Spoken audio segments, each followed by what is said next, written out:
इधर पूजा महतो के भी, रूपा देवी और गुड़िया देवी ये लोग लाठी खा रहे हैं, कपार लौ लवान हो रहा है, कोई न्यूज नहीं, कोई नेशनल न्यूज नहीं। ये तो धन्यवाद कि हमारे पांडे दीदी, देखिए दीदी है तो भाई इनका नाम लेने में सुविधा होता है, आप लोग अन्यथा में नहीं लीजिएगा, भैया लोग का संख्या ज्यादा है। धन्यवाद है दीदी लोग का, भैया लोग का कि आपका रिपोर्टिंग के माध्यम से कम राज्य में लोग जानते हैं। बाकी आजम खान साहब का भैंस गुम हुआ था नेशनल न्यूज, लेकिन आज तक हमारे स्टूडेंट का दर्द, हमारी दीदी बैठी है रुमका फैक्ट्री के प्रदूषण के कारण उनका 8 साल का बेटा का देहांत होता है, कोई न्यूज नहीं। गोंदलपुरा के सैकड़ों किसान बैठे हैं, मनमाने ढंग से उनकी जमीन रोज छीनी जा रही है, कोई न्यूज नहीं। और ये लोग बोलते हैं दलाल कि भारत किसानों का देश, कोई न्यूज नहीं। क्यों? नेशनल जगह पे हमारे लोग नहीं हैं, इसीलिए अब हमारे लोग नेशनल जगह पे होना चाहिए। नेशनल मीन्स एमपी, नेशनल मतलब MP, member of parliament. National माने क्या? Member of parliament. यदि आपको झारखंड के दर्द और दास्ता को नेशनल न्यूज बनाना है तो मेंबर ऑफ पार्लियामेंट चाहिए मेरे साथियों, मेंबर ऑफ पार्लियामेंट चाहिए। और शुरुआत होगी हजारीबाग से, जैसे हजारीबाग में आग लगेगी क्षेत्रा में उसका असर होगा, असर कोडरमा में होगा। गिरिडीह के बातें मत कीजिएगा कि झुमरा फैसला गिरिडीह में है, वहां तो होगा ही होगा। गिरिडीह का एकदम बात मत कीजिए, वहां झुमरा और पारसनाथ दोनों है, वहां बदलाव नहीं होगा तो सवाल ही नहीं है। धन्यवाद मत जाइए, वहां पहले बोले कि जमीन के नीचे भी आगे ऊपर भी है। धन्यवाद मत जाइए, कहीं महीना होगा मई, एमपी चुनाव होगा मई के महीने में। मई और जून सबसे गर्म महीना, लोकसभा सीट होगी धनबाद, ऊपर भी आग, धरती के नीचे भी आग। वहां तो टेंशन मत लीजिए, पूरा संभावना है गोली भी चलेगी, कोई दिक्कत नहीं है। हमारे 1-2 साथी मारे भी जा सकते हैं, कोई दिक्कत नहीं है, क्योंकि हम लोग 1-2 साथी को एमपी बनाने के लिए आंदोलन नहीं किए। कान खोलकर सुनिए, एक तो आदमी के मरने से आंदोलन नहीं रुकेगा। हम भी आंदोलन किए हैं, हमारी दीदी रामगढ़ साई है, उनका बेटा 8 साल का खोया है, ऐसे हजारों लोगों को इंसाफ दिलाने के लिए आए हैं।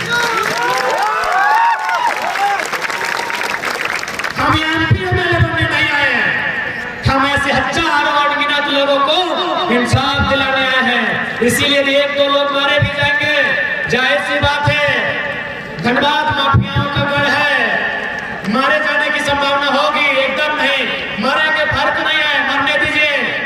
उस मौत पे शोक नहीं होना चाहिए, उस मौत से बदलाव होना चाहिए। जेल में डालिए, वो मौत किसी का हो सकता है, चाहे टाइगर का ही क्यों ना हो। मौत से घबराने की आवश्यकता नहीं है, एक किसी के मौत होने से फुट पे आने की आवश्यकता नहीं है। हम हजारों लोगों की उम्मीद बनकर आए हैं, हम भोकाल मचाने आए हैं, भोकाल वाले भैया। सनीदा रांची से आए हैं, सनीदा हम लोग सनसनी फैलाने आए हैं। ओ फिजा, हम लोग फिजा बदलने आए हैं।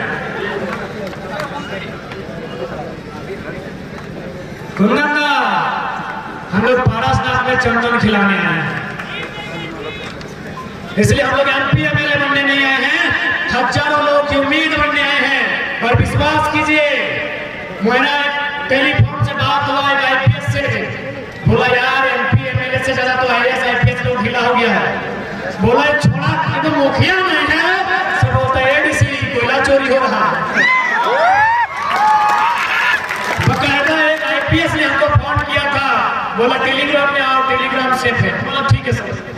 उसके बाद हमने व्हाट्सएप भी छोड़ दिए, टेलीग्राम में बात बोला उन्होंने, झूठ नहीं, फेक नहीं है। बोला जितना एमपी एमएलए का डर है उतना ब्यूरोक्रेट्स भी हिला है, अगर तुम लोग डायरेक्ट बोलते हैं ये लोकतंत्र की शक्ति है, क्योंकि डीसी है, एसपी है, वो कौन है? सेवक है। He is a servant। उसने लिखा है Indian administrative service, Indian police service, Indian revenue service, Indian foreigner service. उन्होंने खुद लिखा है सर्विस। सर्विस का मतलब सेवा, सेवा करने वाला सेवा, पैसा लेके सेवा करने वाला नौकर, नॉट ए सर्विस। तो कह दीजिए वो सेवक में भी नौकर है, क्योंकि हमारी दीदी लोग जो 50 पैसे का शैम्पू लगाती है उसमें टैक्स देती है। हमारा भैया लोग जो बालों में जेल लगाता है उसमें टैक्स देता है। हमारे टैक्स से आपका परिवार चलता है डीसी मैडम, हमारे टैक्स से आपका परिवार चलता है एसपी जी, हमारे टैक्स से आप चलते हो। हम आपको जनता आपको रे से बुलाए या ए से बुलाए, चाहे एजी बुलाए चाहे सुनो बुलाए, आप जनता के सेवक हैं। इतना तो हिम्मत आया है तो सोच के देखिए, अगर 2024 में एकाध एमपी देंगे तो सनीदा कितना सनसनी हो।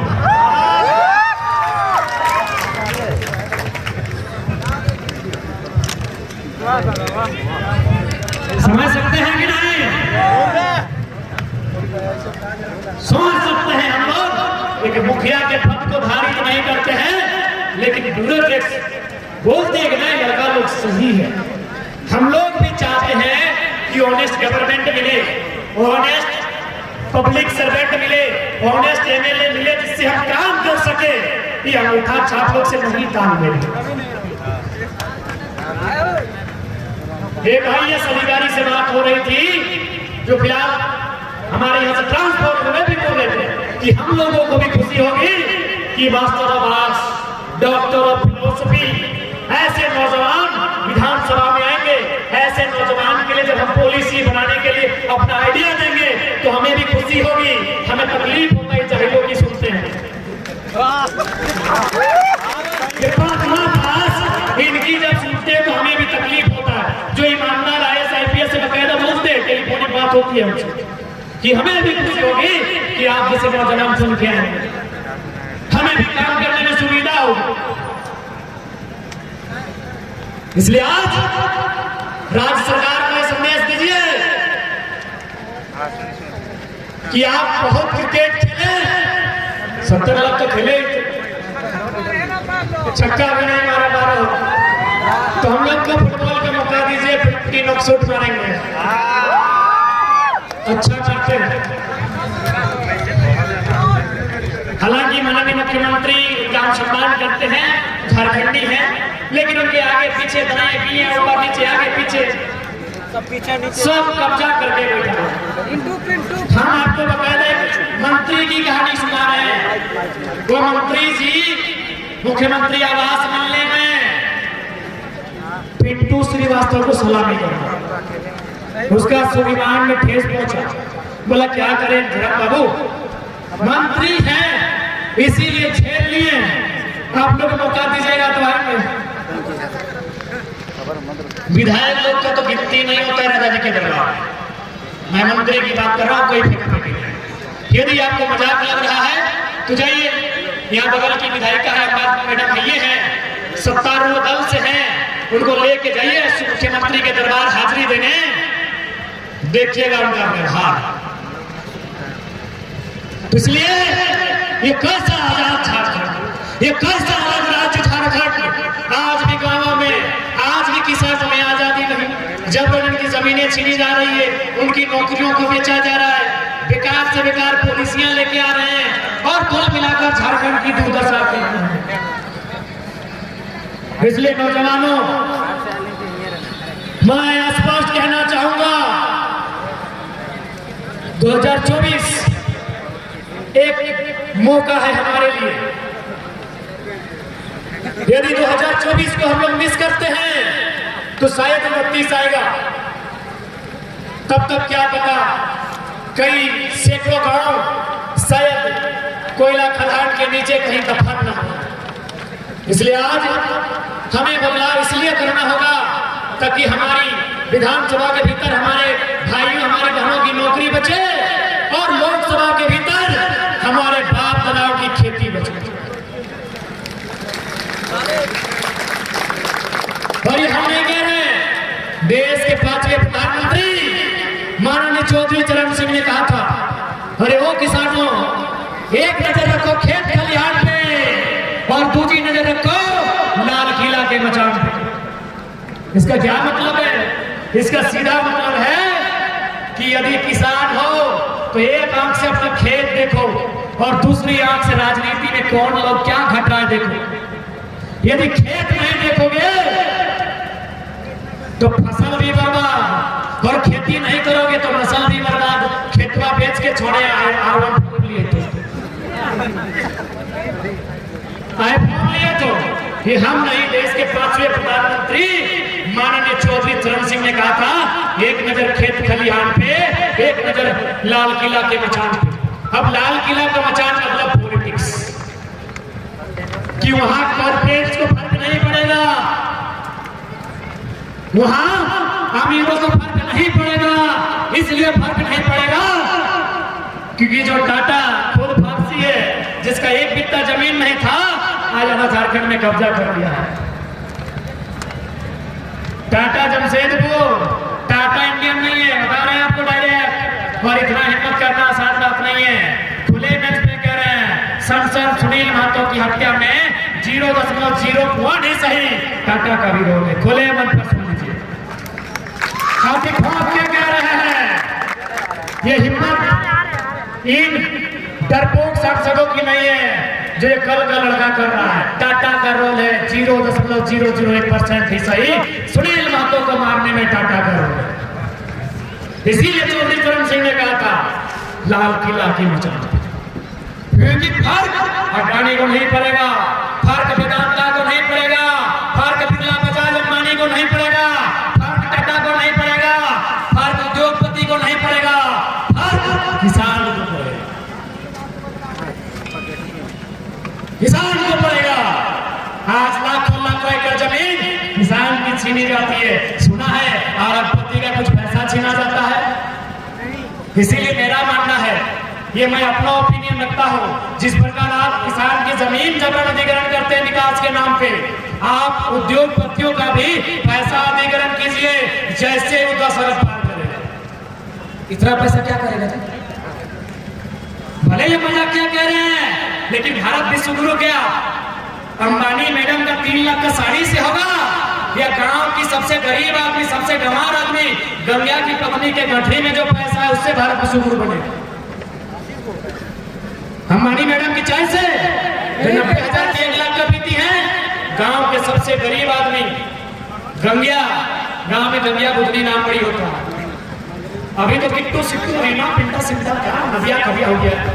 दादी लोग का नाम होगा मंगरी बुधनी होगा, शनिचरिया होगा, दादी लोग का घर में सुखरी। तो देश की उन्नति अंबानी मैडम की 3 लाख की साड़ी से न की जाए, देश की उन्नति गंगिया के गठरी तो समझ रहे ना, उसकी गठरी में जो पैसा है वो बाजार के मूल्य को तय कर पाती है कि नहीं, उससे तय।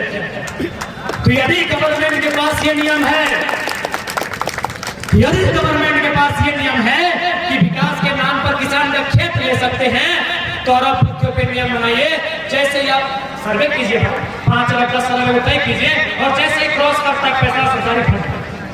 मेरी उम्र छोटी है, हो सकता सबको अच्छा नहीं लगता है, लेकिन यदि देश को विकास करना चाहते हैं तो अमीरों का पैसा भी कंट्रोल करना होगा। नहीं तो लाखों लोग प्रत्येक दिन देखिए मेडिकल फैसिलिटी के कारण मर रहे हैं, सड़क में एक्सीडेंट होकर मर रहे हैं, भूख से मर रहे हैं, तरह तरह की बीमारियों से मर रहे हैं। फिर किस खोखला वादा कर रहे हैं भारत विश्वगुरु होगा? जब किसान का खेत का अधिग्रहण होता है तो अमीरों का पैसा भी अधिग्रहण होना चाहिए। अर्थशास्त्रियों की टीम बुलाइए, उनको बोलिए कि कितना फाइनल करें, 1 अरब करें, 10 अरब करें, 5 अरब करें, और एक डिडक्शन रेट तय कीजिए।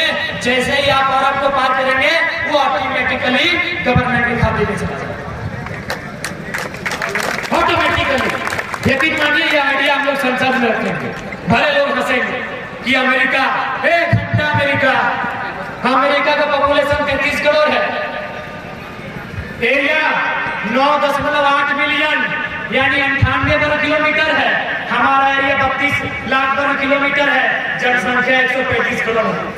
अमेरिका से तुलना मत कीजिए, कोई लॉजिक नहीं है। अमेरिका से तुलना करने का कोई लॉजिक नहीं है साथियों। अमेरिका का एरिया पता है, नहीं पता है तो रिपीट करते हैं। लगभग 98 लाख वर्ग किलोमीटर, हमारा 32 लाख, यानी हमसे 3 गुना ज्यादा। अमेरिका का क्षेत्रफल हमसे 3 गुना ज्यादा और जनसंख्या लगभग 4 गुना कम। अमेरिका से तुलना करते हैं, नहीं होगा। भारत तुलना करना है तो अपने अनुसार जो है उनसे कीजिए। तो उम्मीद करते हैं, क्योंकि हमको बारिश का संभावना था, इसीलिए आपके कार्यक्रम याद रखे। हमारे भी बहुत बारिश कहाँ सही बात बोले।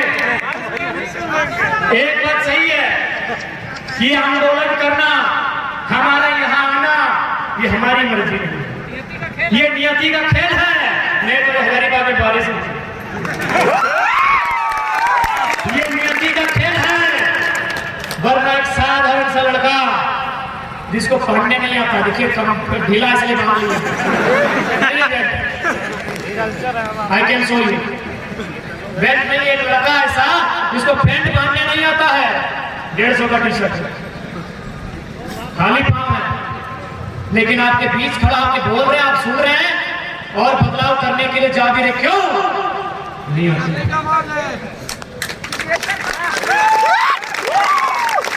लेकिन की मांग है कि आज बारिश ने भी कहा छोड़ दो यार।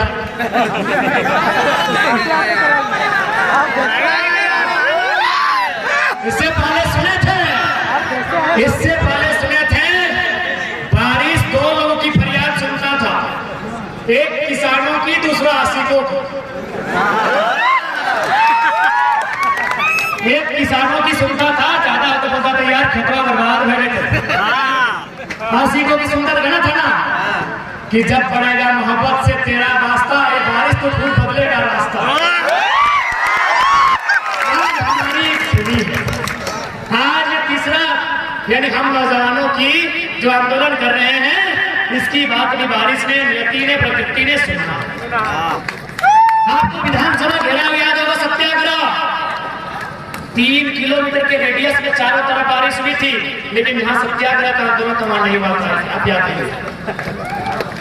पूरे रांची में बारिश हुआ था, अगस्त का महीना 2-3 तारीख, लेकिन वहां पे नहीं हुआ था जहां हमारा सत्याग्रह हुआ। आज भी मौसम देखिए ठंडा ठंडा है, इसका मतलब है इधर दारू में, इधर बड़का गांव में, इधर केरेडाड़ी में, इधर कटकम सांडी में, इधर कटकम दाग में हल्की फुल्की बारिश हुई है। यहाँ नहीं हुई है, यानी नियति की मांग है, और नियति भी उसी का साथ देती है जो शोषित वंचित पीड़ित लोग।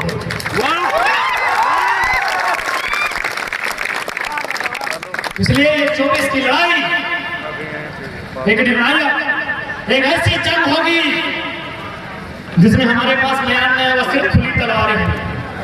ये चेना लोग म्यान सिंघा लोग है ना, म्यान मतलब दादू लोगों को प्रणाम करते हैं, उनका आशीर्वाद हमारे साथ। ये म्यान है, इनके पास अनुभव है, लेकिन चूंकि इनका आशीर्वाद भले होगा, लेकिन रण में चेना लोग होगा जो आगे बैठा है।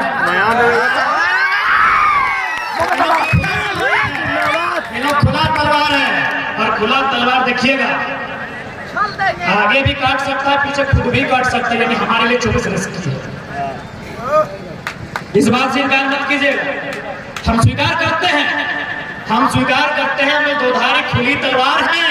जब हम लोग युद्ध में रण में आएंगे तो सामने वाला भी कट सकता है, मैंने माफ दे सकते हैं, या फिर हो सके हमें बहुत बड़ा नुकसान हो सकता है। आपकी जानकारी के लिए बता दें तो फिर हमें अपने नुकसान की परवाह इतनी भी नहीं है, क्योंकि झारखंड की गलियों से एक आवाज आया है,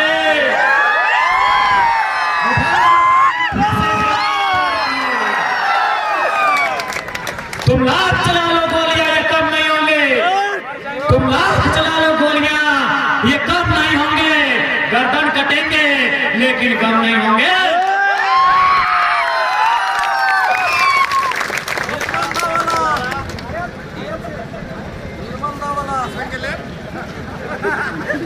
कि सवाल बनकर फिर उठूंगा। जो बन पड़े सो जवाब रखना, मेरे खून बेकार न जाए, मेरे खून का हिसाब रखना, मेरे खून का हिसाब।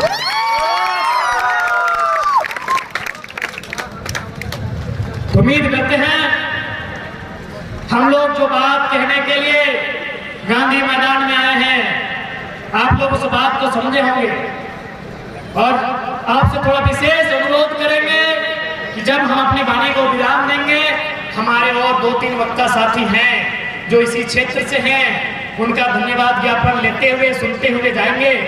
आपसे हमारा विशेष अनुरोध है, क्योंकि हम 5 मिनट का एक ऐसा सेशन देना चाहेंगे, क्योंकि हमने पहले कहा हम लोग नए टाइप की लीडरशिप करेंगे। यदि किसी को कोई सवाल है, एक माइक दे दी जाए, जहां तक आवाज हम लोग सुन सके, आपके सवाल को उत्तर देने की चेष्टा करेंगे। अपनी बात को खत्म करने से पहले, क्योंकि हम न्यू पॉलिटिक्स की स्थापना करने जा रहे हैं, ये नेताओं का भाषण खाली सुनिएगा, आपका राय भी सुनेंगे, आपके कड़े से तीखे सवाल का और हो सके तो आपकी शिकायतों का भी समाधान करने का प्रयास करेंगे। आपकी गालियों को भी सुनेंगे। आपने इतना प्यार दिया है, अपने आशीर्वाद दिया है, तो आपकी गालियां भी सुनने का अधिकार हमें है। तो माइक दी जाए, आपकी गालियां भी हमें सुने। यानी आपके मन में अगर कोई भी सवाल आता है या फिर कुछ जानकारी देना चाहते हैं, हमारे पास नहीं है, तो हम 5 मिनट का समय ऐसा देंगे जो आप सवाल कर सके और हमारे हर एक सवाल में सवाल करेगा। हम अपना विराम करेंगे ना, उसके बाद आप लोग 5 मिनट दे दीजिए, हम इसके बाद नहीं करेंगे। सेकेंड माइक उदयदास शादी मुबारक हो। हमारे इधर युवाओं की सरकार